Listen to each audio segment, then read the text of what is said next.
ang nag-deliver papunta sa bahay nila Pangulong Bongbong Marcos at Speaker Martin Romualdez mag-insert o magpasok ng 100 billion worth of projects sa BICAM.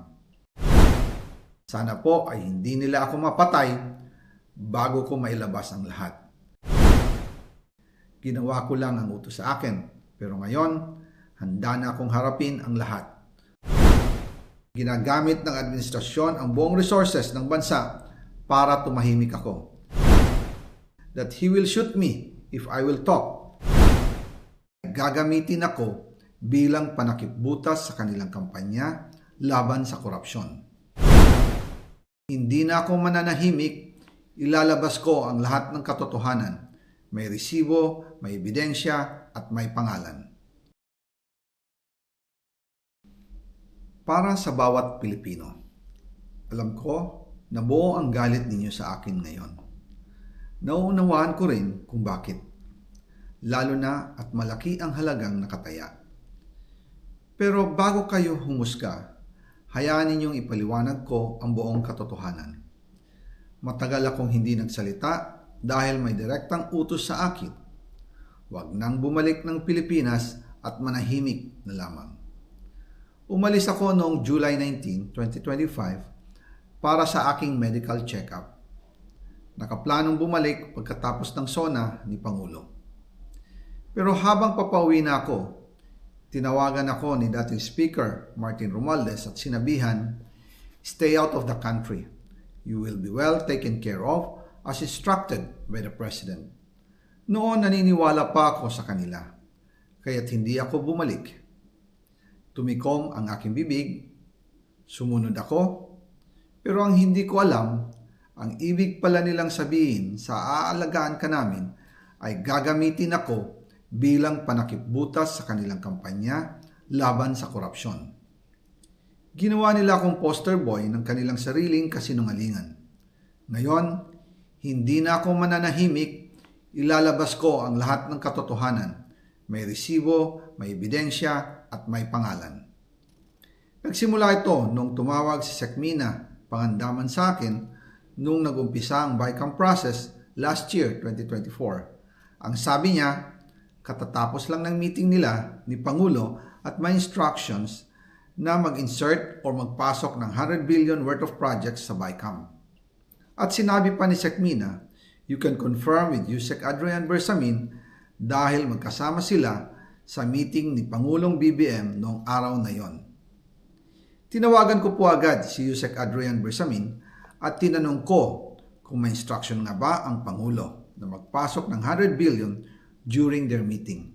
Ang sabi niya ay totoo nga po. Right after our conversation, tinawagan ko po si dating Speaker Martin Romualdez at nireport ko ang instructions ng Presidente to insert the 100 billion projects. At sinabi niya sa akin, what the President wants, he gets. After ng ilang araw, nag-set po ng meeting si Sekmina Pangandaman at Yusek Adrian Bersamin sa amin ni dating Speaker Martin Romualdez sa Aguado Building in front of Gate 4 ng Malacanang at nandun din po si Yusek Jojo Cadiz. During the meeting, binigay po ni Yusek Adrian Bersamin ang listahan na worth 100 billion. Tinanong ko po si Yusek Adrian kung saan galing ang listahan. Ang sagot niya, galing kay PBBM mismo at binigay niya ito mula sa brown leather bag. Nung sinabi po ni Yusek Adrian Bersamin, yung brown leather bag, naalala ko noong nasa Singapore kami right after the elections of May 2022 sa Hilton Hotel, kami ni dating Speaker Martin and PBBM habang pauwi at pabalik ng Pilipinas, hinabol ng PSG ang brown leather bag at ang sabi ni PBBM, maiwan na lahat, wag lang ang brown leather bag. Kaya naniwala ako na utos talaga ito ng Pangulo. Pagkatapos ng ilang araw, I informed sina dating Speaker Martin Romualdez, Sekmina Pangandaman, Yusek Adrian Bersamin, and Yusek Jojo Cadiz na kung pwede 50 billion lang ang ipasok sa program funds dahil so sobra ang DPWH funds versus sa DepEd. In practice, hindi pwede na mas malaki ang budget ng DPWH kaysa edukasyon. And yung balance na 50 billion, ilagay na lang sa unprogrammed funds for the 2025 budget. Dahil Office of the President din ang nagre-release ng lahat ng unprogrammed funds. Pagkatapos ng isang araw, tinawagan ako ni Sec Mina at sinabi ang mensahe ng Pangulo. Ipasok ninyo yan dahil pinangako na sa akin ni Speaker Martin yan at hindi na pwedeng baguhin. Kumbaga, ang utos ng hari hindi pwedeng mabali. Again, I informed the Speaker and asked clearance about the instructions ng Pangulo. At ang sabi niya, wala tayong magagawa. Kaya po nagtataka ako kung bakit sinasabi ni Pangulo na hindi niya makilala ang budget, samantalang lahat na binawas at dinagdag sa mga ahensya ng gobyerno ay humihingi ng approval sa kanya si Sec Mina Pangandaman.